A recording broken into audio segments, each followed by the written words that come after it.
and I am here to tell you how you can change your name after you get married. I just got married about 2 months ago and went through the whole process myself. It's not too bad, actually. It's not as bad as it seems when you look at it on paper. So I thought I would kind of just explain everything to you to kind of help out.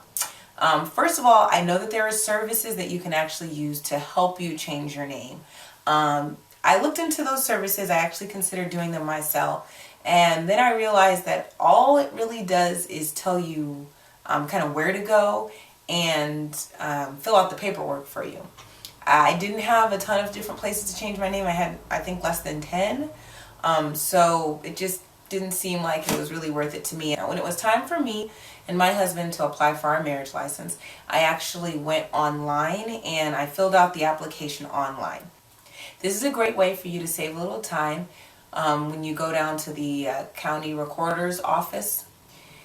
You're completely welcome to fill it out when you get there. It really doesn't change anything. It just, like I said, saves you a little bit of time. So I went online and I filled out all the information. Now there's some things that you need to know that you might not necessarily have on hand. So look over the application before you start filling it out. Like I needed my husband's social security number.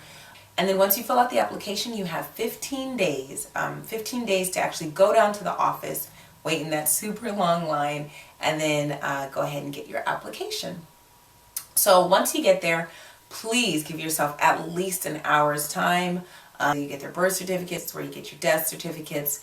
It's where you get your marriage certificates, of course, as well. So there are going to be a lot of people. Expect to stay there at least an hour to an hour and a half. My husband and I were kind of lucky. We got in and out in about 40 minutes. But a couple weeks later, I had to go with my mom to get a death certificate. And that took 2.5 hours. So you just never know what that line's going to be like. So make sure to give yourself lots of time. Give yourself lots of time on your meter as well. Both of you need to be present. Both you and your spouse need to be present in order to get that marriage license. So make sure that you guys are both in attendance. The marriage license cost us $90. Plus it was another $15 so that we could have the marriage certificate mailed to us. Now you do have the option of having to go in there and then pay $15 and get it later. But why would you want to do that? It doesn't seem like that makes any sense. So again, it's $90 just for the marriage license. And then there's another $15 so that they will send it to you in the mail and you'll get it within, a few weeks after you get married.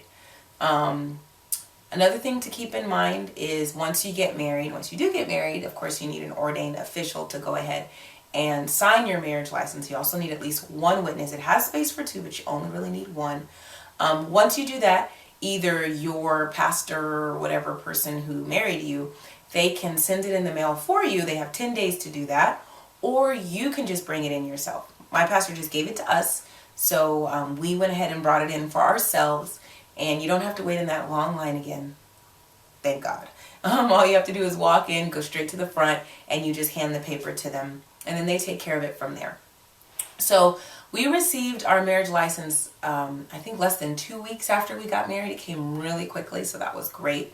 And it was so cool to see my name. I knew me and my husband married and all that good stuff. That was really cool to get in the mail.